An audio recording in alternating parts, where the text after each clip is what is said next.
First statement ನೋಡಿ, ಕರೆಕ್ಟಾ ಇನ್ಕರೆಕ್ಟಾ? ಓಕೆ, ಸೆಕೆಂಡ್ ಸ್ಟೇಟ್ಮೆಂಟು ಕರೆಕ್ಟಾ? ಓಕೆ, ಥರ್ಡ್ ಸ್ಟೇಟ್ಮೆಂಟು ರಾಂಗಾ? ಮೆಸೋಲಿಥಿಕ್ ಏಜ್ನಲ್ಲಿ ಸ್ಮಾಲ್ ಟೂಲ್ಸ್ನ ಯೂಸ್ ಮಾಡ್ಕೊಳ್ತಾನೆ. ಸೊ ಥರ್ಡ್ ಸ್ಟೇಟ್ಮೆಂಟ್ನ ಎಲಿಮಿನೇಟ್ ಮಾಡ್ಬೋದು ನಾವು. ಸೊ ಉಳ್ಕೊಂಡಿದ್ದು ಯಾವುದು? 1 8. ಸೆಕೆಂಡ್ ಸ್ಟೇಟ್ಮೆಂಟ್ ಕರೆಕ್ಟ್ ಆಗಿದೆಯಾ? ಕರೆಕ್ಟ್ ಇದೆಯಲ್ಲ. ಸಿರಿಯಲ್ಸ್ ಅಂದ್ರೆ ಇನ್ನೇನು ಅಲ್ವಾ? ರಾಗಿ, ಜೋಳ ಇವೆಲ್ಲ ಏನು ಸಿರಿಯಲ್ಸ್ ತಾನೆ. ಸೊ ಸಿರಿಯಲ್ಸ್ ಕಲ್ಟಿವೇಟ್ ಮಾಡೋದಕ್ಕೆ ಸ್ಟಾರ್ಟ್ ಮಾಡ್ಕೊಂಡಿದ್ದು ಎಲ್ಲಿ? ನಿಯೋಲಿಥಿಕ್ ಏಜ್ನಲ್ಲಿ. ಸೊ ಸೆಕೆಂಡ್ ಸ್ಟೇಟ್ಮೆಂಟ್ ಕರೆಕ್ಟ್ ಆಗಿದೆ. ಫಸ್ಟ್ ಸ್ಟೇಟ್ಮೆಂಟ್ ಆಬ್ವಿಯಸ್ ಆಗಿ ಕರೆಕ್ಟ್ ಇದೆ. ಆನ್ಸರ್ ಯಾವುದು? Answer C. ನಾವು ಇಲ್ಲಿ ತನಕ ಅವನ ಕ್ಯಾರೆಕ್ಟರಿಸ್ಟಿಕ್ನ ನೋಡ್ಕೊಂಡ್ವಿ. ಪೇಲಿಯೋಲಿಥಿಕ್ ಮ್ಯಾನ್ ಇಂದ ಅಥವಾ ಪೇಲಿಯೋಲಿಥಿಕ್ ಮ್ಯಾನ್ ಅಂಡ್ ವುಮನ್ ಕ್ಯಾರೆಕ್ಟರಿಸ್ಟಿಕ್ನ ನೋಡ್ಕೊಂಡ್ವಿ ನಾವು. ಈ ಕ್ಯಾರೆಕ್ಟರಿಸ್ಟಿಕ್ನ ಜೊತೆಗೆ ಅವನ ಎಕ್ಸ್ಪ್ರೆಷನ್ ಬಗ್ಗೆ ತಿಳ್ಕೊಳ್ಳೋದು ಕೂಡ ಇಂಪಾರ್ಟೆಂಟ್ ಆಗುತ್ತೆ. ಹೌ ಹಿ ಎಕ್ಸ್ಪ್ರೆಸ್ ಹಿಮ್ಸೆಲ್ಫ್ ಅಂತ ತಿಳ್ಕೊಳ್ಳೋದು ಕೂಡ ಇಂಪಾರ್ಟೆಂಟ್ ಆಗುತ್ತೆ. ಆ ಎಕ್ಸ್ಪ್ರೆಷನ್ ನಾವು ರಾಕ್ ಪೇಂಟಿಂಗ್ಸ್ ಅಂತ ಕರಿತೀವಿ ಅಥವಾ ಕೇವ್ ಪೇಂಟಿಂಗ್ಸ್ ಅಂತಾನು ಕರ್ಕೋಬಹುದು. ಈ ಸ್ಟೋನ್ ಏಜ್ ಪೇಂಟಿಂಗ್ಸ್ನ ನಾವು ಸ್ಟೋನ್ ಏಜ್ ಮೇಲ್ಗಡೆ ಕೂಡ ಜಾಸ್ತಿ ಕ್ವಶನ್ಸ್ ಬರೋದನ್ನ ನೋಡ್ತೀವಿ. ಆ ಸ್ಟೋನ್ ಏಜ್ ಪೇಂಟಿಂಗ್ಸ್ನ ಕ್ಯಾರೆಕ್ಟರಿಸ್ಟಿಕ್ಸ್ ಏನೇನು ಅನ್ನೋದ್ರ ಬಗ್ಗೆ ಕೂಡ ನಾವು ನೋಡ್ಕೊಳ್ತಾ ಹೋಗೋಣ. ಜೊತೆಗೆ ಇಲ್ಲೂ ಕೂಡ ಮ್ಯಾಪ್ ವರ್ಕ್ ಬಹಳ ಇಂಪಾರ್ಟೆಂಟ್ ಆಗುತ್ತೆ. ಇಲ್ಲೂ ಕೂಡ ನೀವು ಯಾವ್ಯಾವ ಇಲ್ಲಿ ಹಾಕಿದೀನಿ ಮ್ಯಾಪಲ್ಲಿ ನಿಮಗೆ ಬುಕ್ಕಲ್ಲೂ ಕೂಡ ಈ ಒಂದು ಮ್ಯಾಪ್ ಸಿಗುತ್ತೆ. ಯಾವ ಸ್ಟೇಟ್ನಲ್ಲಿ ಯಾವ ಪ್ಲೇಸ್ ಇದೆ ಅಂತ ತಿಳ್ಕೊಳ್ಳೋದು ಬಹಳ ಇಂಪಾರ್ಟೆಂಟ್ ಆಗುತ್ತೆ. ಯಾವ ಪ್ಲೇಸ್ನಲ್ಲಿ ಯಾವ ಟೈಮ್ ಪೀರಿಯಡ್ ಪೇಂಟಿಂಗ್ ತಿಳ್ಕೊಳ್ಳೋದು ಬಹಳ ಇಂಪಾರ್ಟೆಂಟ್ ಆಗುತ್ತೆ. ಪೇಲಿಯೋಲಿಥಿಕ್ ಪೇಂಟಿಂಗ್ ಈ ಜಾಗದಲ್ಲಿ ಜಾಸ್ತಿ ಸಿಗುತ್ತೆ, ಮೆಸೋಲಿಥಿಕ್ ಪೇಂಟಿಂಗ್ ಈ ಜಾಗದಲ್ಲಿ ಜಾಸ್ತಿ ಸಿಗುತ್ತೆ, ನಿಯೋಲಿಥಿಕ್ ಪೇಂಟಿಂಗ್ ಈ ಜಾಗದಲ್ಲಿ ಜಾಸ್ತಿ ಸಿಗುತ್ತೆ. ಕೆಲವು ಕಡೆ 3 ಎರಾದ ಪೇಂಟಿಂಗ್ ಕೂಡ ಸಿಗೋದನ್ನ ನೋಡಬಹುದು ನಾವು. ಅದನ್ನ ಸ್ವಲ್ಪ ಕೇರ್ಫುಲ್ ಆಗಿ ನೀವು ಮನೆ ಹೋಗ್ಬಿಟ್ಟು ನೋಟ್ ಮಾಡ್ಕೋಬೇಕಾಗುತ್ತೆ.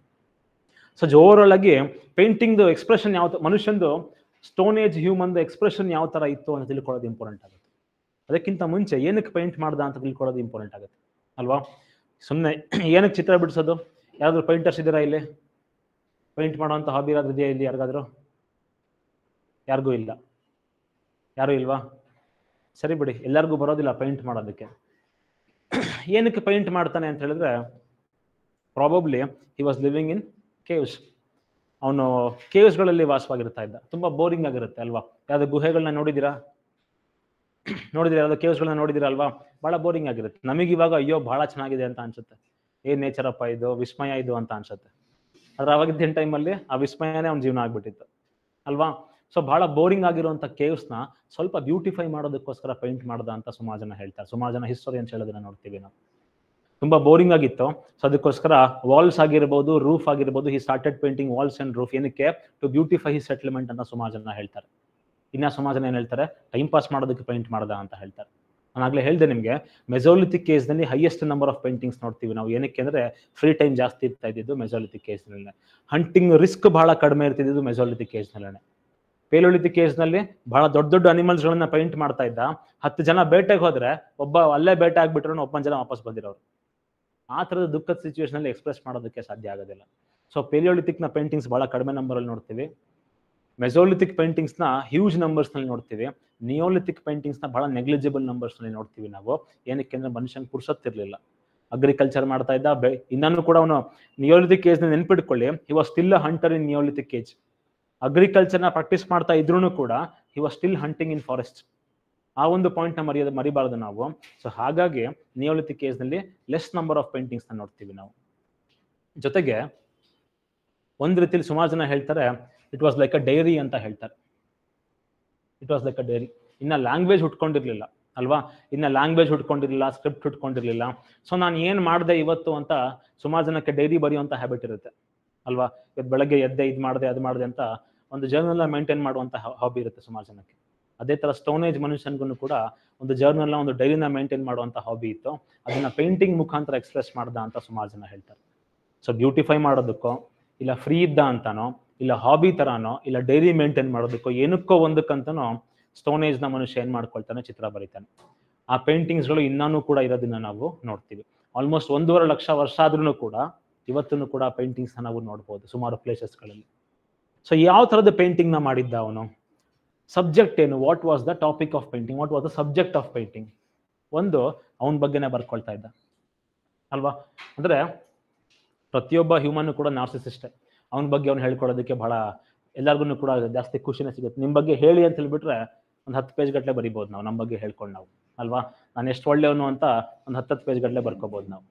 ಅದೇ ಥರ ಮನುಷ್ಯನಿಗೂ ಕೂಡ ನಾನು ಏನು ಮಾಡಿದೆ ಇವತ್ತು ಅಂತ ಹೇಳಿ ಹ್ಯೂಮನ್ ಫಿಗರ್ಸ್ನ ಬರ್ಕೊಳ್ತಾ ಇದ್ದ. ಸಬ್ಜೆಕ್ಟ್ನಲ್ಲಿ ಆಲ್ಮೋಸ್ಟ್ ಎಲ್ಲ ಪೇಂಟಿಂಗ್ಸ್, ಎಲ್ಲ ಕೇವ್ ಪೇಂಟಿಂಗ್ಸ್ನಲ್ಲಿ, ಎಲ್ಲ ಸ್ಟೋನ್ ಏಜ್ ಪೇಂಟಿಂಗ್ಸ್ನಲ್ಲಿ ಹ್ಯೂಮನ್ ಫಿಗರ್ಸ್ನ ಜನರಲಿ ನಾವು ಅಬ್ಸರ್ವ್ ಮಾಡ್ಬೋದು. ಅದೇ ಥರದಲ್ಲಿ ಹ್ಯೂಮನ್ ಆಕ್ಟಿವಿಟೀಸ್ಗಳ ಬಗ್ಗೆ, ಹಂಟಿಂಗ್ ಆಗಿರ್ಬೋದು, ಫ್ಯಾಮಿಲಿ ಲೈಫ್ ಆಗಿರ್ಬೋದು, ಡ್ಯಾನ್ಸ್ ಮಾಡೋದಾಗಿರ್ಬೋದು, ಕ್ಯಾಂಪ್ ಫೈರ್ ಮಾಡೋದಾಗಿರ್ಬೋದು, ಆ ಥರದ ಪೇಂಟಿಂಗ್ನ ಕೂಡ ನಾವು ನೋಡ್ತೀವಿ. ಅಥವಾ ಯಾವುದೋ ಒಂದು ರಿಲಿಜಿಯಸ್ ಸೆಲೆಬ್ರೇಷನ್ ಆಗಿರ್ಬೋದು, ಆ ಥರದ ಪೇಂಟಿಂಗ್ಸ್ನ ಕೂಡ ಜನರಲ್ ಆಗಿ ಅಬ್ಸರ್ವ್ ಮಾಡ್ಬೋದು ಹ್ಯೂಮನ್ ಆಕ್ಟಿವಿಟೀಸ್ ಇಂದು. ಅದೇ ಥರದಲ್ಲಿ ಜಿಯೋಮೆಟ್ರಿಕಲ್ ಮೋಟಿವ್ಸ್ನ ನೋಡ್ತೀವಿ ನಾವು.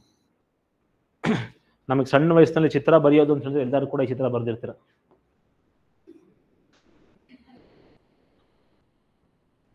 ಅಲ್ವಾ, ಹೌದಾ ಅಲ್ವಾ? ಚಿತ್ರ ಬರೀರಿ ಅಂತ ಹೇಳಿದ್ರೆ 2 ಬಾಕ್ಸ್ ಹಾಕ್ಬಿಟ್ಟು ಚಿತ್ರ ಅಂತ ಅನ್ಕೋಬಹುದು ನಾವು. ಅಂದ್ರೆ ಬೇಸಿಕ್ ಆಗಿ ಸಣ್ಣ ಮಕ್ಕಳಿಗೂ ಇವತ್ತು ನಾವು ಚಿತ್ರ ಬಿಡಿಸೋದಕ್ಕೆ ಕೊಟ್ಟರೆ ಲೈನ್ ಹಾಕೋದನ್ನ ನೋಡ್ತೀವಿ ನಾವು.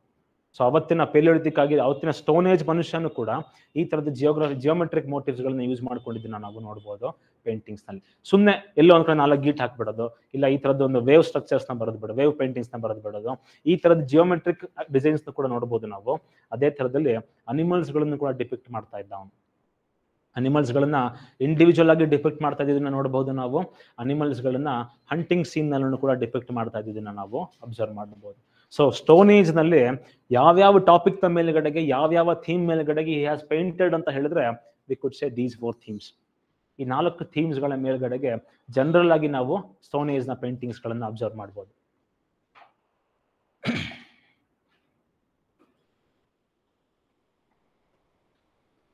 ಫಸ್ಟ್ ರಾಕ್ ಪೇಂಟಿಂಗ್ ಸಿಗೋದು, ಫಸ್ಟ್ ರಾಕ್ ಪೇಂಟಿಂಗ್ ಡಿಸ್ಕವರ್ ಮಾಡೋದು ಆರ್ಚಿಬಾಲ್ಡ್ ಶಾರ್ಲೈಲ್ ಅಂತ ಹೇಳ್ಬಿಟ್ಟು ಒಬ್ಬ ಬ್ರಿಟಿಷ್ ಆರ್ಕಿಯಾಲಜಿಸ್ಟ್. ಅದಕ್ಕೆ ಅವನನ್ನು ನಾವು ಫಾದರ್ ಆಫ್ ಇಂಡಿಯನ್ ಆರ್ಕಿಯಾಲಜಿ ಅಂತಾನು ಕೂಡ ಕರಿತೀವಿ. ಯಾರನ್ನ? ಈ ಆರ್ಚಿಬಾಲ್ಡ್ ಶಾರ್ಲೈಲ್ನ. ಈ ಆರ್ಕಿಯಾಲಜಿಕಲ್ ಸರ್ವೆ ಆಫ್ ಇಂಡಿಯಾ ಏನ್ ನೋಡ್ತೀವಿ ನಾವು, ಆರ್ಕಿಯಾಲಜಿಕಲ್ ಸರ್ವೆ ಆಫ್ ಇಂಡಿಯಾದ ಫಸ್ಟ್ ಚೇರ್ಪರ್ಸನ್ ಕೂಡ ಆಗಿದ್ದ ಅಂತ ಹೇಳ್ಬೋದು ನಾವು ಇವನನ್ನ. ಸೊ ಇಲ್ಲಿ ಪೇಲಿಯೋಲಿಥಿಕ್ ಏಜ್ ನಲ್ಲಿ ಯಾವ ತರ ಪೇಂಟಿಂಗ್ ಇತ್ತು ಅಂತ ತಿಳ್ಕೊಳ್ಳೋದು ಇಂಪಾರ್ಟೆಂಟ್ ಆಗುತ್ತೆ. ಪೇಲಿಯೋಲಿಥಿಕ್ ಏಜ್ ನಲ್ಲಿ ಅವ್ನ ಮೈಂಡ್ ಬಹಳ ಸಿಂಪಲ್ ಆಗಿ ಕೆಲಸ ಮಾಡ್ತಾ ಇತ್ತು. ತುಂಬಾ ಕಾಂಪ್ಲಿಕೇಟೆಡ್ ಪೇಂಟಿಂಗ್ಸ್ ನ ಮಾಡ್ತಾ ಇರಲಿಲ್ಲ ಅವನು. ಕಾಂಪ್ಲಿಕೇಟೆಡ್ ಪೇಂಟಿಂಗ್ಸ್ ನ ಮಾಡ್ತಾ ಇರಲಿಲ್ಲ. 2 ಥರದ ಪೇಂಟಿಂಗ್ಸ್ ನ ಮಾಡೋರು, ಒಂದು ಪಾಸಿಟಿವ್, ಇನ್ನೊಂದು ನೆಗೆಟಿವ್. ಇಲ್ಲ ತುಂಬಾ ಖುಷಿ ಆದ್ರೆ ಡ್ಯಾನ್ಸ್ ಮಾಡುವಂತ ಇಮೇಜ್ ನ ಬರೆಯೋನು, ಇಲ್ಲ ಅಂತ ಹೇಳಿದ್ರೆ ಹಂಟಿಂಗ್ ಸೀನ್ ಥರದನ್ನ ಡಿಪಿಕ್ಟ್ ಮಾಡ್ತಾ ಇದ್ದನ್ನ ನಾವು ನೋಡ್ಬೋದು. ಇಲ್ಲಿ ಜನರಲ್ ಆಗಿ 2 ಥರದ ಪೇಂಟ್ ನ, 2 ಕಲರ್ ನ ಯೂಸ್ ಮಾಡ್ಕೊಳ್ತಾನೆ ಅವನು. ಒಂದು ಗ್ರೀನ್ ಕಲರ್, ಇನ್ನೊಂದು ರೆಡ್ ಕಲರ್. ಜನರಲಿ ಯಾವ ತರದ ಥೀಮ್ ನ ಅಬ್ಸರ್ವ್ ಮಾಡ್ಬೋದು ನಾವು ಅಂತ ಹೇಳಿದ್ರೆ, ಗ್ರೀನ್ ಕಲರ್ ನಲ್ಲಿ ಪೇಂಟಿಂಗ್ ಮಾಡಿದ್ರೆ ದೆಲ್ ಬಿ ಜನರಲಿ ಡ್ಯಾನ್ಸರ್ಸ್. ಒಂದು 10 ಜನ, 10-15 ಜನ ಕೈ ಹಿಡ್ಕೊಂಡು ಡ್ಯಾನ್ಸ್ ಮಾಡ್ತಾರಲ್ವಾ ಈ ತರ.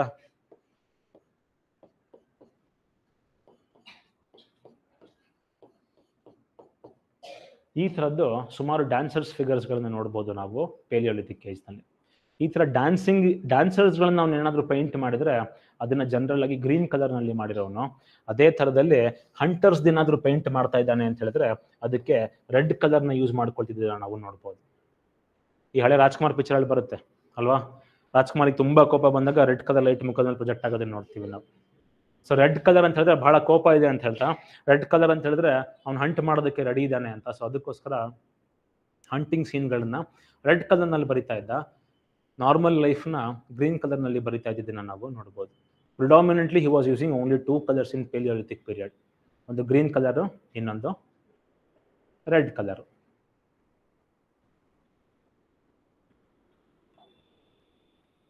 ಎಕ್ಸಾಂಪಲ್ಸ್ ನೋಡ್ಬೋದು ನಾವು.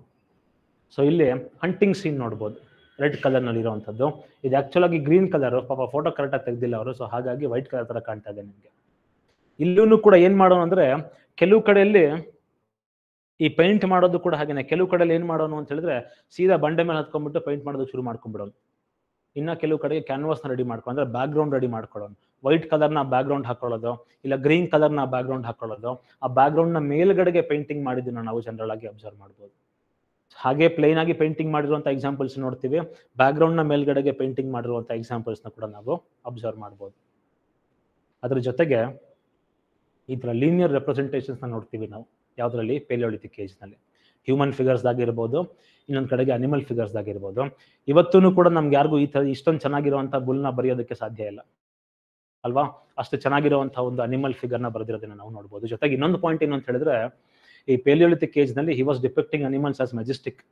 ಅಂದ್ರೆ ಬಹಳ ಅದಕ್ಕೆ ಸೈಜ್ಗಿಂತ ಜಾಸ್ತಿ ಪ್ರಪೋರ್ಷನೇಟ್ ಆಗಿ ತುಂಬಾ ದೊಡ್ಡದಿದೆಯೇನೋ ಈ ಒಂದು ಅನಿಮಲ್ ಅನ್ನೋ ರೀತಿಯಲ್ಲಿ ಬರ್ಕೊಳ್ತಿದ್ದನ್ನ ನಾವು ನೋಡ್ತೀವಿ. ಏನಕ್ಕೆ ಅಂತ ಹೇಳಿದ್ರೆ he was hunting larger animals, ದೊಡ್ಡ ದೊಡ್ಡ ಅನಿಮಲ್ಸ್ ಗಳನ್ನ ಹಂಟ್ ಮಾಡೋನು. ಸೊ ನಾನು ಎಂತ ದೊಡ್ಡ ಕೋಣನ ಬೇಟೆ ಆಡ್ಕೊಂಡ್ ಬಂದೆ ಅಂದ್ರೆ ನನ್ಕಿಂತ 10 ಸೈಜ್ ಇತ್ತು ಅದು ಅಂತ ಕೋಣನ ಬೇಟೆ ಆಡ್ಕೊಂಡ್ ಬಂದೆ ಅಂತ ತೋರಿಸ್ಬೇಕಿತ್ತು ಅವ್ನು.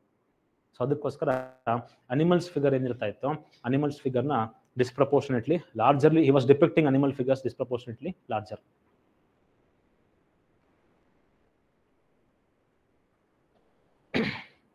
ಮೆಸೋಲಿಥಿಕ್ ಪೇಂಟಿಂಗ್ ನಲ್ಲಿ ಅದಷ್ಟು ಪೇಲಿಯೋಲಿಥಿಕ್ ಪೇಂಟಿಂಗ್ ಆಯ್ತು. ಮೆಸೋಲಿಥಿಕ್ ಪೇಂಟಿಂಗ್ ಬಂದ ತಕ್ಷಣ ಏನಾಯ್ತು, ಮೆಸೋಲಿಥಿಕ್ ಪೇಂಟಿಂಗ್ ನಲ್ಲಿ we could see the sophistication in his paintings. Colours ನ ಜಾಸ್ತಿ ಮಾಡ್ಕೊಳ್ತಾನೆ, ರೆಡ್ ಯೂಸ್ ಮಾಡ್ಕೊಳ್ತಾನೆ, ಗ್ರೀನ್ ಯೂಸ್ ಮಾಡ್ಕೊಳ್ತಾನೆ, ವೈಟ್ ಯೂಸ್ ಮಾಡ್ಕೊಳ್ತಾನೆ, ಬ್ಲಾಕ್ ಯೂಸ್ ಮಾಡ್ಕೊಳ್ತಾನೆ, ಗ್ರೇ ಯೂಸ್ ಮಾಡ್ಕೊಳ್ತಾನೆ, ಅಂತ ಸುಮಾರು ಕಲರ್ಸ್ ಗಳನ್ನ ಯೂಸ್ ಮಾಡ್ಕೊಳ್ಳೋದಕ್ಕೆ ಸ್ಟಾರ್ಟ್ ಮಾಡ್ಕೊಳ್ತಾನೆ ಮೆಸೋಲಿಥಿಕ್ ಪೇಂಟಿಂಗ್ ನಲ್ಲಿ. ಇಲ್ಲೂ ಕೂಡ ಲಾರ್ಜೆಸ್ಟ್ ನಂಬರ್ ಪೇಂಟಿಂಗ್ಸ್ ನೋಡೋದು ನಾವು ಮೆಸೋಲಿಥಿಕ್ ಏಜ್ ನಲ್ಲೇ. ಮಲ್ಟಿಪಲ್ ಥೀಮ್ಸ್ ನೋಡೋದು ಕೂಡ ನಾವು ಮೆಸೋಲಿಥಿಕ್ ಏಜ್ ನಲ್ಲೇ. ಅಲ್ಲಿ ಇಲ್ಲ ಒಂದ್ ಕಡೆ ಸೆಟಲ್ಡ್ ಲೈಫ್ ಇಂದು ಡ್ಯಾನ್ಸಿಂಗ್ ಸೀನ್ ಇರುತ್ತೆ ಯಾವ್ದ್ರಲ್ಲಿ, ಪೇಲಿಯೋಲಿಥಿಕ್ ಏಜ್ ನಲ್ಲಿ.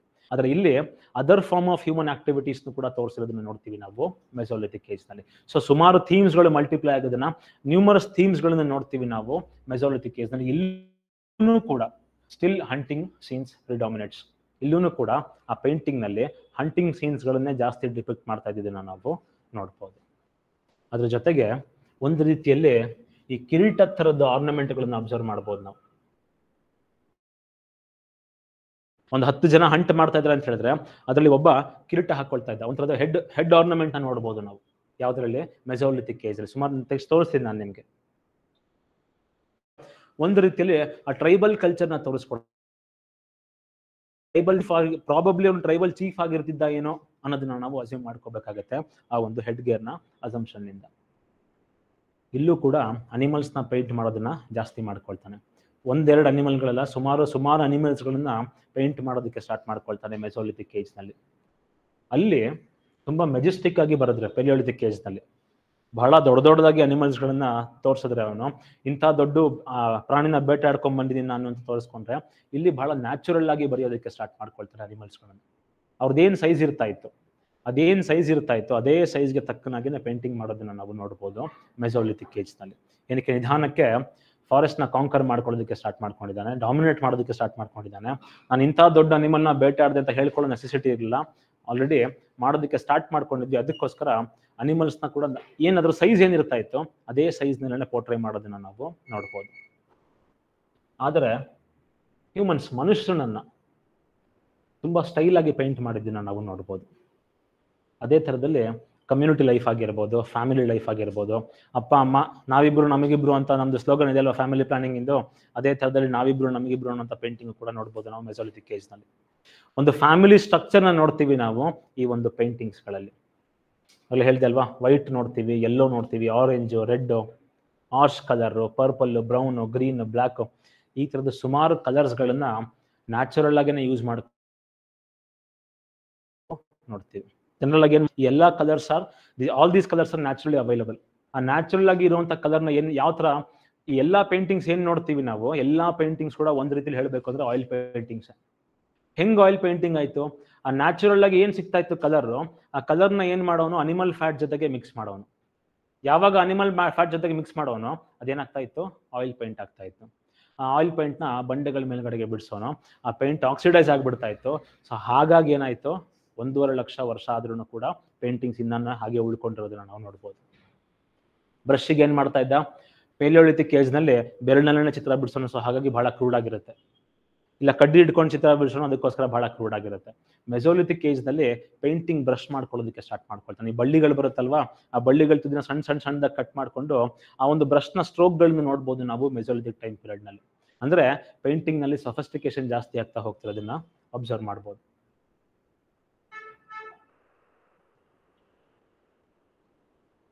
ಸುಮಾರು ಸೋರ್ಸ್ಗಳಿದೆ. ರೆಡ್ಗೆ ಸೋರ್ಸ್ ಯಾವುದು, ಹೆಮಟೈಟ್.